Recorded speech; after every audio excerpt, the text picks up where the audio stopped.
నమస్తే, welcome to 99 TV. నేను జ్యోతి. Updates చూద్దాం. ఆంధ్రప్రదేశ్ వైపు మొంతా దూసుకొస్తోంది. ఇప్పటికే మొంతా తుఫాన్ తీవ్ర వాయుగుండంగా మారగా ఈవేళ తుఫాన్గా మారనుంది. ఇది రేపు తీవ్ర తుఫాన్గా మారే అవకాశం ఉందని వాతావరణ శాఖ అధికారులు తెలిపారు. తీవ్ర తుఫాన్ నేపథ్యంలో ఎన్డీఆర్ఎఫ్, ఎస్డీఆర్ఎఫ్ బృందాలు అప్రమత్తమయ్యాయి. ముంపు ప్రాంతాల ప్రజలను సురక్షిత ప్రాంతాలకు తరలిస్తున్నారు. తీరం వెంబడి గంటకు 90 నుంచి 110 కిలోమీటర్ల వేగంతో బలమైన ఈదురుగాలులు వీచే అవకాశం ఉందని తెలిపారు. ప్రజలు ఇంట్లోనే ఉండాలని సూచించారు.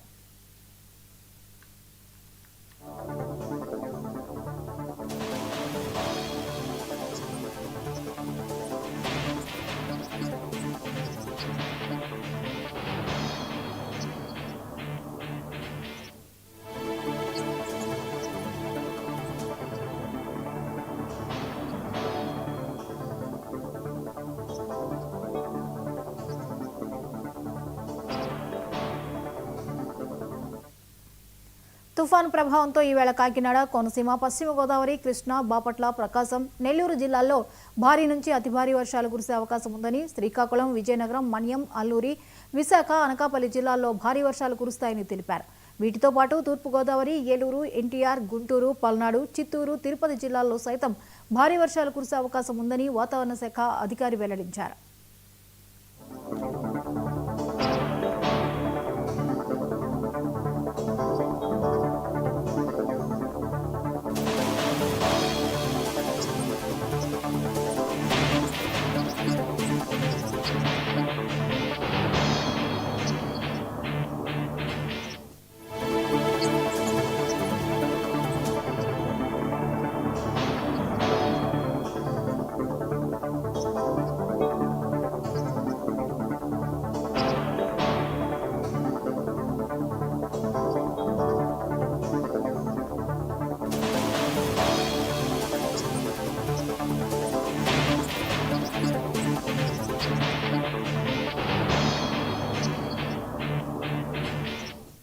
మరోవైపు భారీ వర్షాల నేపథ్యంలో పలు జిల్లాల్లో పునరావాస కేంద్రాలు ఏర్పాటు చేశారు అధికారులు. కాకినాడ జిల్లాపై మొంతా తుఫాన్ ప్రభావం అధికంగా ఉంటుందన్న వాతావరణ శాఖ హెచ్చరికల నేపథ్యంలో జిల్లాలో 269 పునరావాస కేంద్రాలను గుర్తించినట్లు కలెక్టర్ తెలిపారు.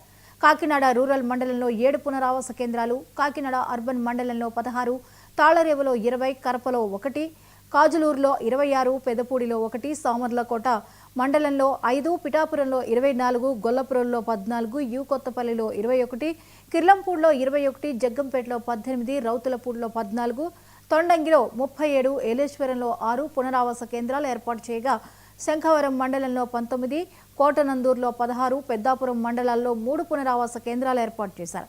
ఇలా జిల్లా వ్యాప్తంగా మొత్తం 269 పునరావాస కేంద్రాలు ఏర్పాటు చేసినట్లు జిల్లా అధికారి వెల్లడించారు. పునరావాస కేంద్రాలన్నీ ప్రభుత్వ భవనాలు, పాఠశాల భవనాలు, సంక్షేమ వసతి గృహాలు, గ్రామ సచివాలయాల్లో ఏర్పాటు చేసినట్లు వివరించారు. ఇందులో విద్యుత్, మంచినీరు, ఇతర సౌకర్యం కల్పించడంతో పాటు నిత్యావసర వస్తువులన్నింటినీ కూడా పునరావాస కేంద్రాలకు ఈవేళ మధ్యాహ్నంలోగా తరలించాలని సంబంధిత అధికారులను ఆదేశించారు.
ఈ అంశంపై మరిన్ని అప్డేట్స్ ని ఉత్తరాంధ్ర రీజనల్ కోఆర్డినేటర్ ఎంఎస్ రాజు అందిస్తారు.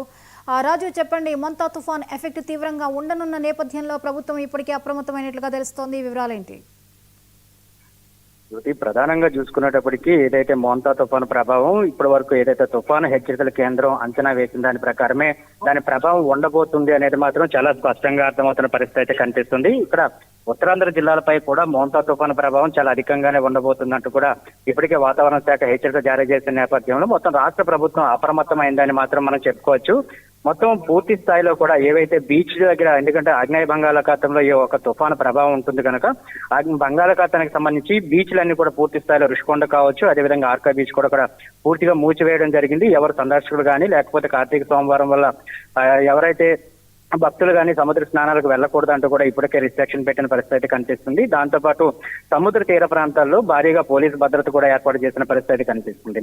మోంతా తుఫానుకు సంబంధించి ఇప్పటి వరకు ఒక ఇదిగా ఏదైతే తుఫానుగా ఏర్పాటైన తర్వాత తుఫాను కాస్త తీవ్ర తుఫానుగా మారబోతుంది. ఈ తీవ్ర తుఫాను రేపు కాకినాడ తీరంలో అయితే దీనికైతే తీరం దాటబోతుంది కనుక ఈ నేపథ్యంలోనే 2 రోజుల పాటు భారీ నుంచి అతి భారీ వర్షాలు కొన్ని చోట్ల పడే అవకాశాలు ఉన్నాయి. అదేవిధంగా సముద్ర తీరం వెంబడి గంటకి 90 నుంచి 110 కిలోమీటర్ల వేగంతో ఈదురుగాలు కూడా వీచే అవకాశం ఉంది కనుక తీర ప్రాంతంలో ఎవరైతే మత్స్యకారులు కానీ లేకపోతే ప్రజలు కానీ ఉన్నారు వీళ్ళందరూ కూడా అప్రమత్తం అవ్వాలి. అవకాశం అంటే వాళ్ళందరూ కూడా పునరావాస కేంద్రాలకు తరలి వెళ్లాలంటూ కూడా ఇప్పటికే అధికారులకి ఆదేశాలు జారీ చేసిన పరిస్థితి కనిపిస్తుంది. ఎవరైతే సమస్యాత్మక ప్రాంతాల్లో జీవనం సాగిస్తున్నారో వాళ్ళందరినీ కూడా ఇప్పటికే పునరావాస కేంద్రాలకు తరలింపు విషయంలో కూడా ప్రభుత్వం హెచ్చరించింది. దానికి తగ్గట్టుగానే జిల్లా కలెక్టర్లు అదేవిధంగా ఏవైతే ప్రత్యేక అధికారులు నియమించారో వీళ్ళందరూ కూడా ఆ పనిలో తలమునకలై ఉన్న పరిస్థితి కనిపిస్తుంది. మరో విషయంలో చూసుకునేటప్పటికీ ఒక తుఫాను ప్రభావం చాలా అధికంగా ఉంటుంది కనుక దీనికి సంబంధించినంత వరకు ఇప్పటికే 19 కోట్ల రూపాయల వరకు కూడా ప్రత్యేక నిధులను కూడా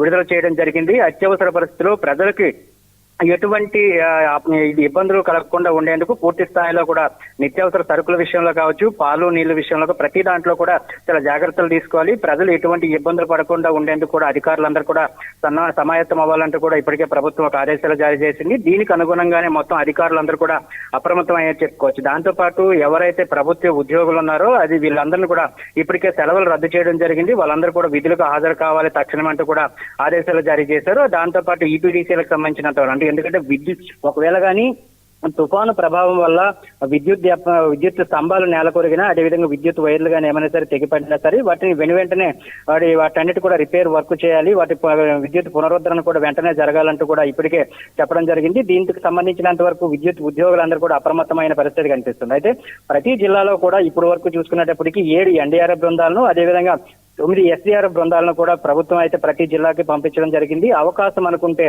మరికొన్ని బృందాలను కూడా జిల్లాలకు పంపడానికి అయితే హెడ్ క్వార్టర్స్ లో రెడీగా ఉన్నాయంటూ కూడా చెప్పుకొచ్చిన పరిస్థితి కనిపిస్తుంది. అయితే తుఫాను ప్రభావానికి సంబంధించినంత వరకు ఇప్పటి వరకు మోంతా తుఫాను ప్రభావం చాలా లైట్ గా ఉంటుంది. ఏమో ఇప్పటి వరకు కూడా వాతావరణం ప్రశాంతంగా ఉంది కదని చెప్పి మీరు ఎవరు కూడా అశ్రద్ధ వహించొద్దు. ఎందుకంటే ఇది చాలా వరకు కూడా ఎక్కువ ప్రభావం చూపిస్తుంది తుఫాను కనుక ప్రజలందరూ కూడా అప్రమత్తంగా ఉండాలి. ఎవరు కూడా నిర్లక్ష్యం వహించొద్దు. ఎవరు కూడా అత్యవసర పరిస్థితుల్లో తప్పి ఎవరు కూడా ఇళ్ల నుంచి బయటకు రావద్దు అంటూ కూడా ఇప్పటికే మొత్తం జిల్లా కలెక్టర్ తో పాటు మొత్తం అందరూ అధికారులు కూడా చెప్పిన పరిస్థితి కనిపిస్తుంది. అయితే ఎవరు కూడా ప్రమాదం జరగకుండా ఉండేందుకు ఎత్తైన విద్యుత్ స్తంభాలు కావచ్చు లేకపోతే ఎలక్ట్రికల్ స్తంభాలు కావచ్చు దాంతో పాటు చెట్లు కావచ్చు ఏవైతే ఉంటాయో వాటన్నిటి దగ్గర కూడా బయటకు వచ్చేవాళ్ళు వాటి కింద కూడా ఎవరు కూడా ఉండొద్దు. ఎందుకంటే అవి విరిగిపడే అవకాశాలు చాలా స్పష్టంగా ఉన్నాయి. దాంతోపాటు సెల్ ఫోన్ టవర్స్ ఎక్కడెక్కడైతే ఉన్నాయో వాటి చుట్టుపక్కల కూడా చాలా అప్రమత్తంగా ఉండాలంటూ కూడా చెప్పుకొచ్చిన పరిస్థితి అయితే కనిపిస్తుంది. ఓవరాల్ గా చూసుకునేటప్పటికీ చెన్నైకి ఈ మోంతా తుఫాను ఏకంగా 560 కిలోమీటర్ల దూరంలోనూ అదేవిధంగా కాకినాడ తీరానికి 840 అదేవిధంగా విశాఖపట్నానికి 850 కిలోమీటర్లు ప్రస్తుతానికి కేంద్రీకృతమైంది. ఇది ఈశాన్యం దిశగా కదులుతున్న పరిస్థితి కనిపిస్తుంది. అంటే ఇప్పటి వరకు కూడా అది ఏదైతే వాయువు దిశగా పయనిస్తూ వచ్చిందో ఈ యొక్క మోంతా తుఫానికి సంబంధించి ఇప్పుడు అది ఈశాన్య దిశగా కదులుతూ వెళ్తుంది. గంటకి కేవలం 16 కిలోమీటర్ల వేగంతో మాత్రమే కదులుతుంది కనుక ప్రస్తుతానికి ఇది ఈ తుఫాను తీరం దగ్గరకు చేరుకునే కొలది కూడా దీని ప్రభావం చాలా ఎక్కువగా ఉంటుందంటూ కూడా ఇప్పటికే తుఫాను హెచ్చరికల కేంద్రం అయితే చెప్పిన పరిస్థితి కనిపిస్తుంది. ప్రధానంగా చూసుకునేటప్పటికీ ఇక్కడ తిరుపతి కావచ్చు అదేవిధంగా నెల్లూరు తో పాటు అక్కడ ఈస్ట్ వెస్ట్ గోదావరితో పాటు ఉత్తరాంధ్ర ప్రాంతాల్లో దీని ప్రభావం చాలా ఎక్కువగా ఉంటుందంటూ కూడా తుఫాను హెచ్చరికల కేంద్రం చెప్పిన నేపథ్యంలోనే ప్రతి ఒక్కరు కూడా అప్రమత్తం అయ్యారు. ఎటువంటి పరిస్థితులు అయినా సరే ప్రజలకు ఎటువంటి ప్రాణ నష్టం కానీ లేకపోతే ఆస్తి నష్టం కానీ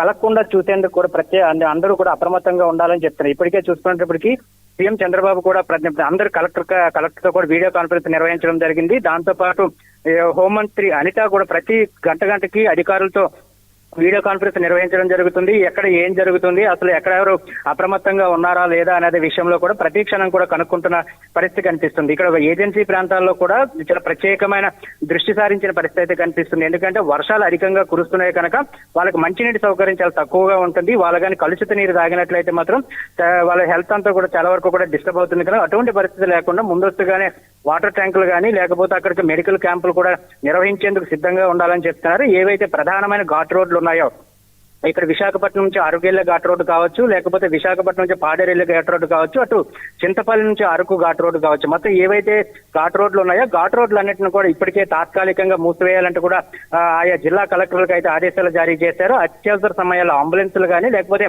అత్యవసర సమయాల్లో ప్రయాణానికి మాత్రమే ఘాట్ రోడ్లో ప్రయాణానికి అనుమతించాలి తప్పితే మిగతా అన్ని చోట్ల కూడా పూర్తి స్థాయిలో కూడా అనుమతించకూడదు అంటూ కూడా చెప్పిన పరిస్థితి కనిపిస్తుంది. మొత్తం ఓవరాల్ గా ఈ రోజు ఉదయం నుంచి కూడా అటు విశాఖపట్నం విజయనగరంతో పాటు శ్రీకాకుళం జిల్లాలో కూడా ఒక మోస్తరు నుంచి కొన్ని చోట్ల చాలా భారీ వర్షాలు కూడా చోటు చేసుకున్న పరిస్థితి అయితే కనిపిస్తుంది కనుక ప్రజలందరూ కూడా అప్రమత్తంగా ఉన్నారు. దానికి తగ్గట్టుగానే ప్రభుత్వం ఈ తుఫాను యొక్క ప్రభావం ఎంతవరకు ఉన్నా ఏ విధంగా ఉన్నా సరే దాన్ని ఎదుర్కోవడానికి కూడా సిద్ధంగా ఉన్నామంటూ కూడా చెప్పుకొచ్చిన పరిస్థితి అయితే కనిపిస్తుంది. ఇప్పటికే గతంలో ఏవైతే తుఫానులు వచ్చాయో హుదూద్ తుఫాను కావచ్చు, తిత్లీ కావచ్చు, దాని తర్వాత వచ్చిన మరికొన్ని తుఫానులు కావచ్చు, వీటికి సంబంధించినంత వరకు కూడా గతంలో సీఎం చంద్రబాబుగా ఉండేటప్పుడు వాటన్నిటిని కూడా ఎదుర్కోగలిగాక తప్పకుండా దీన్ని కూడా ఎదుర్కోగలుగుతాం. అయితే అన్ని తుఫాన్ల కంటే ఈ తుఫాను యొక్క ప్రభావం చాలా ఎక్కువగా ఉంటుంది అనేది తుఫాను హెచ్చరికల కేంద్రం చెప్తున్నమాట. ఎందుకంటే గతంలో వచ్చిన తుఫాన్లన్నీ కూడా హుదూద్ కావచ్చు, తిత్లీ కావచ్చు, దాని తర్వాత వచ్చినవి కూడా అయితే చెన్నై తీరంలో తీరం దాటడం కావచ్చు, లేకపోతే ఒడిశాలోని గోపాల్పూర్ దగ్గర తీరం దాటడం కావచ్చు జరిగేది. కానీ ప్రత్యేకించి కాకినాడ తీరంలో మాత్రం తీరుతుంది కనుక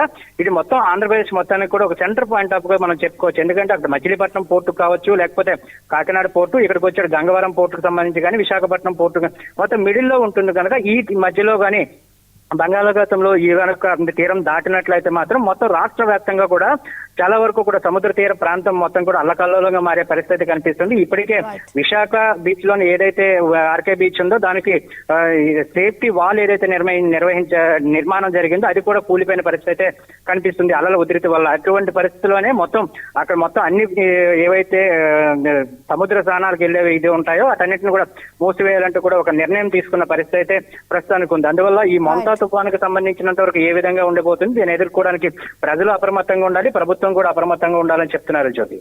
రైట్, థ్యాంక్ యూ రాజు.